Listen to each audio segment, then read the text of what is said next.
Alright guys, we got a donkey Stomper 200V-HG-2Pill. This is a repair. We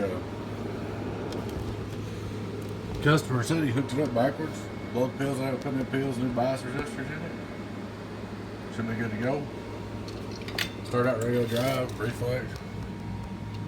Well, nothing. Infotainment, that's fine. 500 watt slug, average.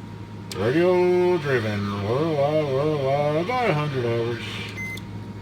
PP, going down, level 300. Go over and hit it with the driver. Put 100 watts into it, just like we did that new one a while ago.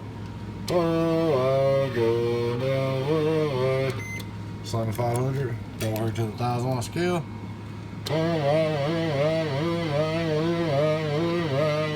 About 490. It's got the smaller transformers in it. This one don't hardly do as much driven as that new one did. There she is. She's all good to go and repaired. Hope you enjoyed the video. 018 Beavis and 10. Catch you later.